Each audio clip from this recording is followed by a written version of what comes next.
Hi, I'm Claire, and today I'm here to talk about some books that I am so excited to read and that I think I am going to love. This is 5-star predictions, a video where I tell you about some books that I'm expecting I will love, and then in future we can come back and look at this video once I've read the books and see if I was correct about my own assumptions or not.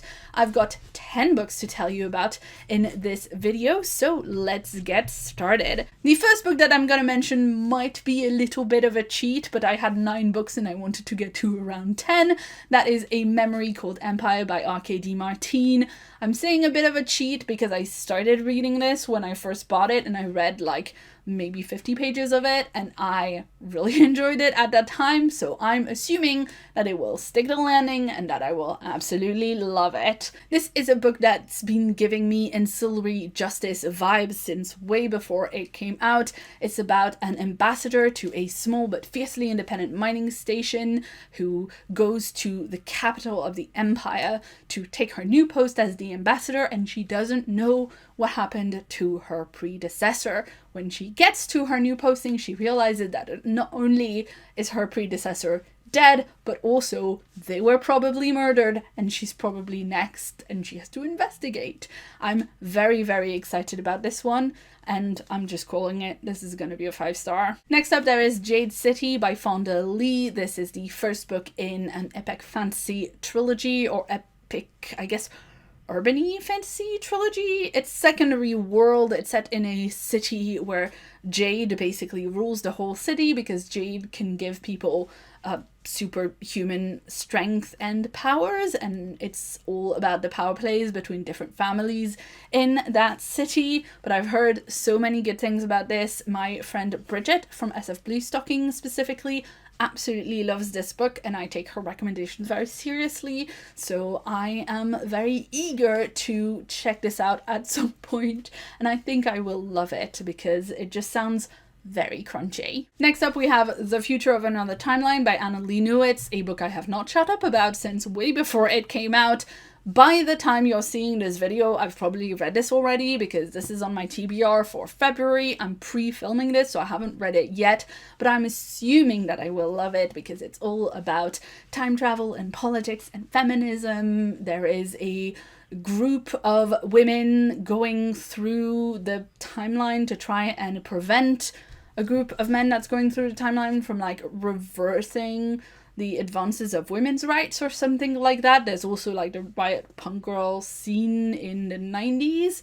Apparently, I don't really know much about it except that it's time travel and politics and feminism and I'm very excited for it. There's been a lot of cool time travel stuff recently, so I'm super excited for this one. Like I said, I've probably already done a wrap-up of this by the time you're seeing this, but we'll see.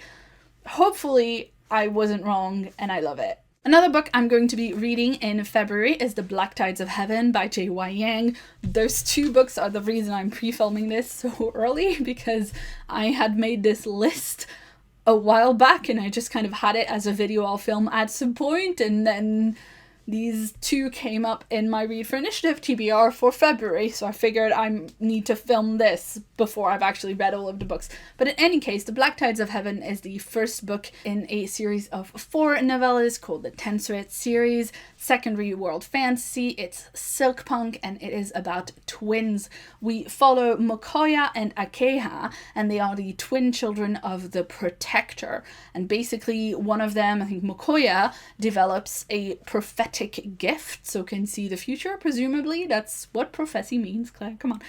And Akeha is one who is a lot more savvy with like politics and figuring out what adults are thinking and stuff like that. And they have to navigate their way through the fact that their mother, the Protector, is apparently a nasty piece of work, and then there is a rebellion growing in the Protectorate. So that just sounds really cool. I originally bought physical copies of these books because of the gorgeous covers, but I've also heard so much from a lot of different friends about how great those books are, so I'm definitely wanting to read it really soon, and I mean I'm gonna read it really soon because it's on my February TBR, and I expect that I will absolutely love it too. Next up, there is Sisters of the Vast Black by Lena Rather. This is a Tor.com novella that was published last year. They sent me a review copy and I didn't get to it at the time.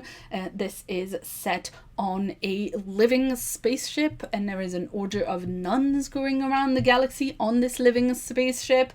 This says the Order of St. Rita extends their merciful mission across the stars, and they live on a ship called Our Lady of Impossible Constellations, which sounds so intriguing. I was really curious to read this book and see how much I like it. And since it came out, I saw so many people talking about how much they love this book, how they didn't expect to like it as much as they did, how it was surprising, and they just really fell for it. So I'm very excited for this one. I think I'm going to love it. I'm gonna say this is gonna be a 5-star. This whole video is gonna be a 5-star. Next up, another book published last year is The Bone Chips by R.J. Barker. I hold this finished copy that Orbit sent me, and everybody came together with me to gush on how beautiful the cover art is, and the like kind of map-ish, old-fashioned-y, here be dragon looking cover is.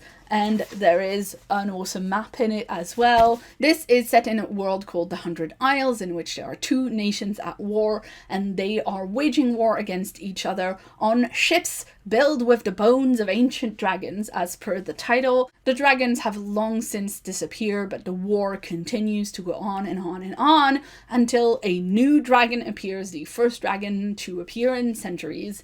And so obviously that like throws a wrench in the works. I think I'm gonna love this because it has such strong Robin Hobb vibes. There is a blurb from Robin Hobb on the front that just says brilliant, and then in the back Adrian Tchaikovsky says one of the most interesting and original fantasy worlds I've seen in years, which sounds very good. I read The Life Ship Traders by Robin Hobb at a very impressionable age, and I just love the idea of living ships. In any case, I was also a fan of Anne McCaffrey. Like, living ships are a thing that I've loved for a really long time. So is dragons. Having the two come together, this feels like it's gonna be catnip. And finally, I have a few books that are a little bit older, didn't actually come out in 2019. I've had them for ages on my bookshelves, but they survived the culling of all of my books when I did my KonMari All My Books video and got rid of like 250 books or something. These are books that I kept because I thought I would absolutely adore them. The first that I want to talk about is Gem Science by Stephanie Salter. This is the first book in the Revolution series. This is a science fiction novel set in a world that was ravaged by a pandemic before our story even starts. Humanity was ravaged by this syndrome. So many people died, but eventually a cure was found through genetic engineering. But genetic engineering didn't just find a cure, it also created synthetic people called gems. And of course the gems are now fighting for their rights to be recognized as actual living human people with rights and such like. I am very excited for this book because my friend Jenny over at the Reading the End blog and bookcast absolutely loves this, and I take Jenny's recommendations very seriously. She has excellent taste in books, and she has said that the politics in this series works really well, and that the series continues on after this book to be really great. So I'm expecting I will love this. Next up, we have A Cata Witch by Nnedi Okorafor. It is the story of Sunny, an albino girl who lives in Nigeria and finds out that she has magic powers, and she's got to learn about the magic and meet the other people who also have magic and stuff. It sounds pretty great. I've read Nnedi Okorafor before and loved her writing, so I was very intrigued to pick this up. This is a book that came out, I want to say 2011, and then there was a sequel to it called Akata Warrior that came out a couple years ago now, I want to say. I'm not 100% sure, but I know that it won the first Lodestar Award for young adult fiction that's given out at the same time as the Hugos. I believe it was the first one. We've not had the Lodestar for that many years anyway, so it must have been quite recent. This is a book that a lot of people have talked about and loved, and I'm very intrigued to pick up the next one because it won the Lodestar. So I wanted to have both of them and be able to like read one and go into the next. I'm very intrigued by this. I'm assuming I will love it just because it is so kind of beloved of many people who have read it, and because I've liked Nnedi Okorafor's writing before. Then we've got Illuminae by Amy Kaufman and Jay Kristoff. This book is very well loved on BookTube. It's about two teenagers who are on different spaceships when a catastrophe of some description happens, and they are exchanging like messages and such. Like, it's got this really fun like writing or like presenting style, I guess, where there's a lot of like emails and text messages, and the formatting of it is really fun. That is something that I'm quite interested in, that I think I will enjoy a lot.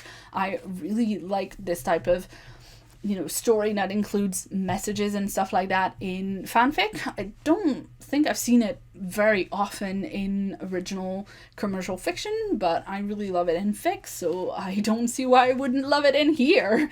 And I have heard some stuffs about what the twist is and what the like secret catastrophe is, and I don't want to say because I don't want to spoil it for you if you haven't read this and you want to go in not knowing anything. But what I've heard was that there is a trope in this that I love, with a monster in this that I love, so I am ready for this.